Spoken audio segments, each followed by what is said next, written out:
ნაციონალური მოძრაობის ლიდერი ნიკამელია გვერდება, ის იქნება ჩვენი გადაცემის შემდეგი სტუმარი. საღამშვიდობის, მადლობა რომ იღებთ გადაცემაში მონაწილეობას. როგორია პოლიტიკური დღის წესრიგი ნაციონალური მოძრაობის და იმ პარტიების, რომლებიც გაერთიანდა და მართავენ აქციას ხელისუფლების შეცვლის მოთხოვნით? დღის წესრიგი არის იმ დაგვარი, როგორცაც აწესებს ბატონი მაჩალიკაშვილი და ბატონი სარალიძე. ძალიან მარტივი მოცემულობაა. და თუ კი თქვენ მეკითხებით, რას აკეთებენ პოლიტიკური პარტიები იქ, სადაც შვილმოკლული მამები აპროტესტებენ ვერ აგუათ მათე შვილების ყლელობას, მე გეუბნებით, რომ დიახა, ჩვენი ადგილი არის აქ. ყველა უკლები პოლიტიკური პარტიის, მთელი საზოგადოებისა და საზოგადოების ერთი ნაწილს წარმოადგენს პოლიტიკოსი.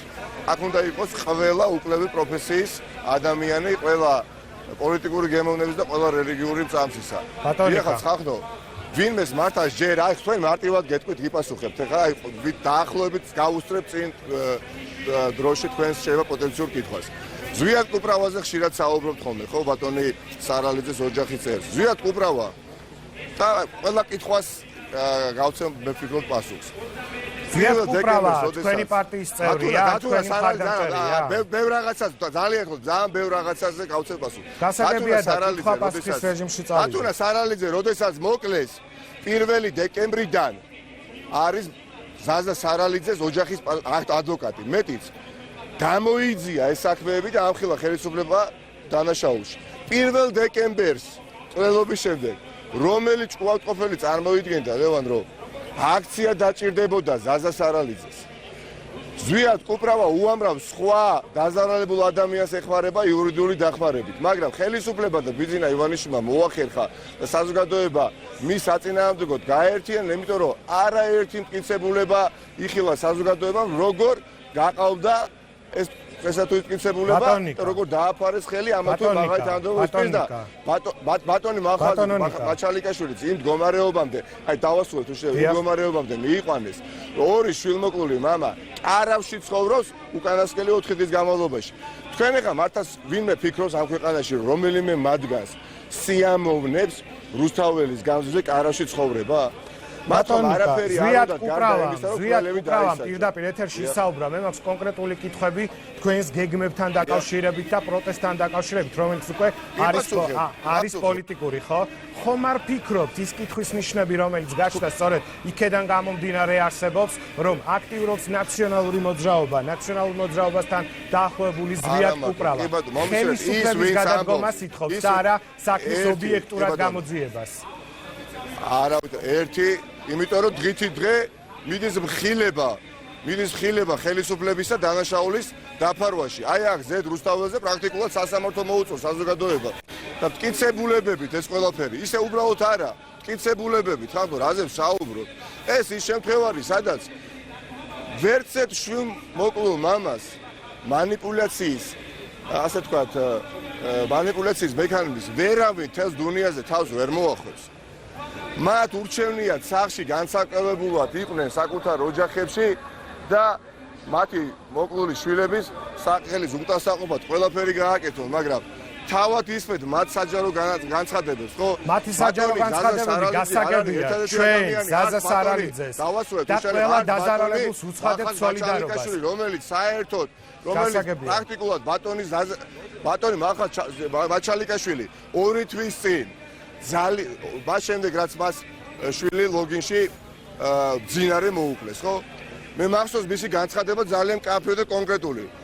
მე არ მჭირდება არც ერთი პოლიტიკური პარტია. და მას ძალიან დიდი იმედი ჰქონდა რომ ხელისუფლება გამოიძიებდა. მე მახსოვს ეს განცხადება. და რა გააკეთა ხელისუფლებამ აიძულა ადამიანი პანკისი და ჩამოსულიყო და კარაში ცხოვრობს ეს. რაზე ვსაუბრობ მე მოთხოვნები გასაგებია, მაგრამ კონკრეტულად ნაციონალური მოძრაობის გეგმა რა არის? ის რომ ხელისუფლება ფიქრობს რომ ამ ნაციონალური მოძრაობის გეგმა არის ის, რაც შეიძლება იყოს ყველა ღირსეული საზოგადოების წევრის გეგმა. ყველანი ვუდგევართ გვერდში ამ ორ ტრაგიკულ ადამიანს, დიახაც, ხახდო. და თქვენ მოისმინეთ განცხადება ბატონი ზაზა სარალიძის.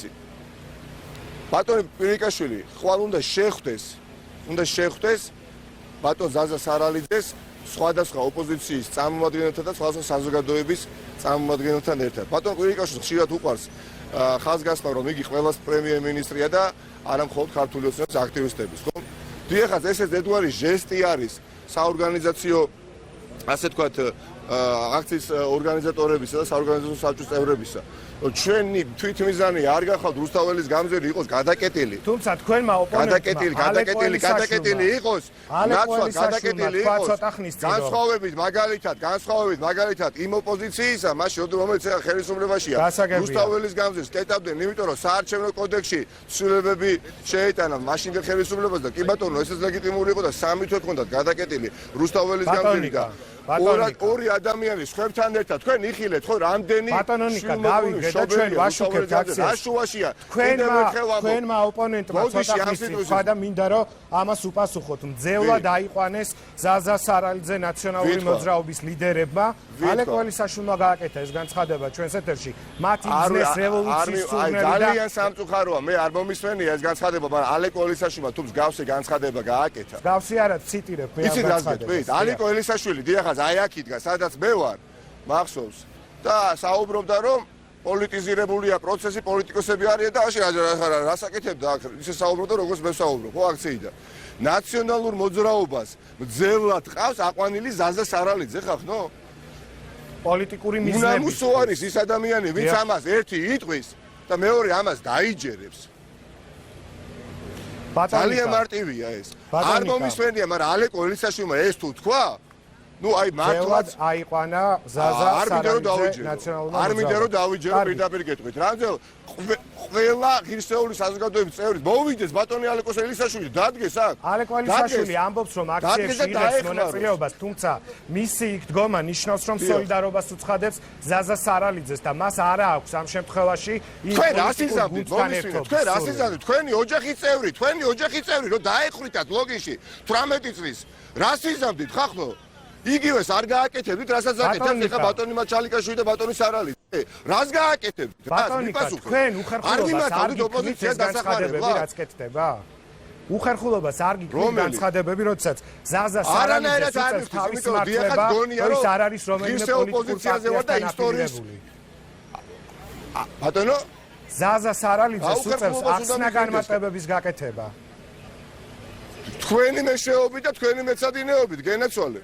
თქვენი მეცადინეობით, იმიტომ რომ უხერხულ და არაობიექტურ და ხშირად ზნეობისგან დაცილ და მორალისგან დაცილ კითხვებს უსმენთ. ადამიანს აყენებთ იმ მდგომარეობაში, რომ თავი იმართლა. კარგით, როლანდ ახალაია როდგას აქციაზე. როლანდ ახალაია როდგას აქციაზე. ესეც არ გიქნით ადამიანს აბრალებენ, გადახედეთ, აბრალებენ ნაციონალური მოძრაობის წევრობას.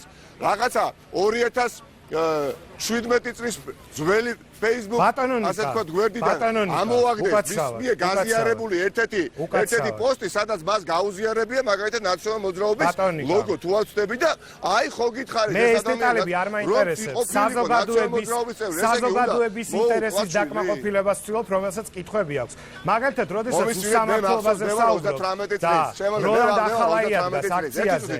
როლანდ ახალაია დგას აქციაზე და წინა რეჟიმის დროს, როდესაც ადამიანებს ხოცავდნენ გირგვლიანი, რობაქიძე და ასე შემდეგ, ეს არ გიქნით უხერხულობას? მე გითხარით, ძალიან ხშირად უხერხულობას იცით რა მიხნის? დიახაც მიქმნით და ძალიან ბევრი რამ უხერხულობას.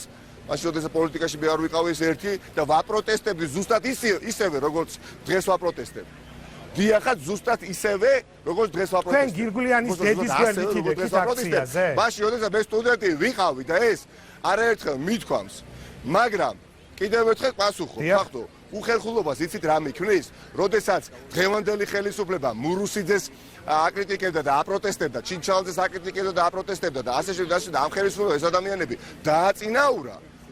აი ეს კი ნამდვილად უხერხული არის.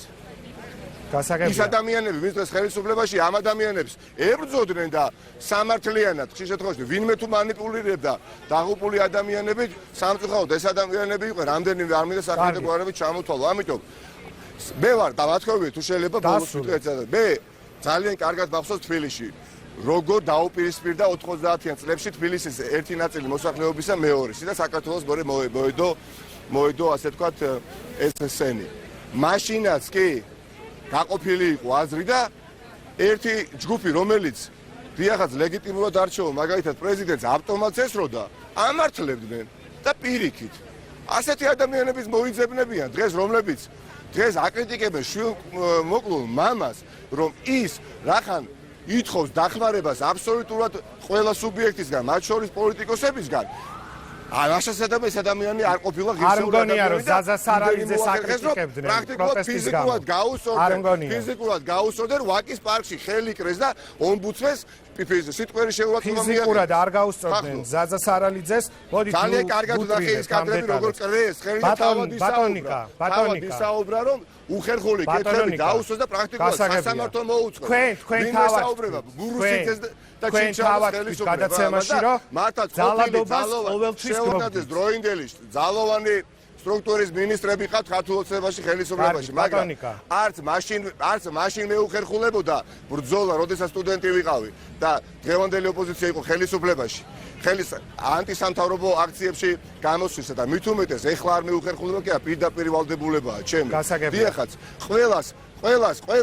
ყველას ვერ მოვთხოვთ, რომ ერთი და სწორი ჩემისათვის სტანდარტით იმჟელოს. კარგი. თქვენ აღნიშნეთ ეს არის კონკრეტული ტრაგედია. თქვენ აღნიშნეთ ცოტა ხნის წინ რომ წინა ხელისუფლების დროსაც გმობდით ძალადობას და დღესაც არ გეუხერხულებათ, აი მართლა, არ გეუხერხულებათ. თქვენ მოიწვიეთ ზაზა სარალიძის შვილმოკლული მამა და უთხარით რუსთავი 2 და ნაციონალური მოძრაობა ხო არ გიყენებთ თქვენ? არ შეგწვა ახალგაზრდა კაცი ბრძანდები, არ შეგწვა და ეს კითხვა რომ დაუსვით. არ შეგწვა, არ გაჯიწყდათ ის ზარვი ხალხო.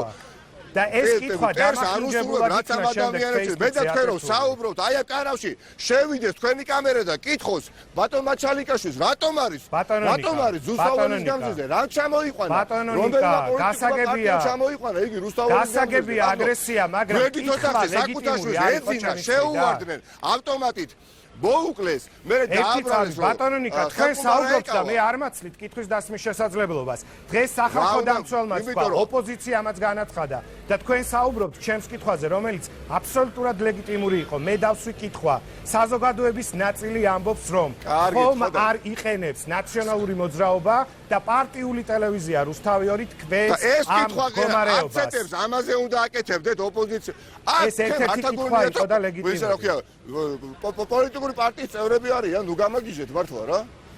ხახტო სანამ მათთან გადატენილი რუსთაველის გამზირს არ დაინახავთ, ვერ დაწმუნდებით რომ ხალხში წარმოუდგენელი უკმაყოფილებაა?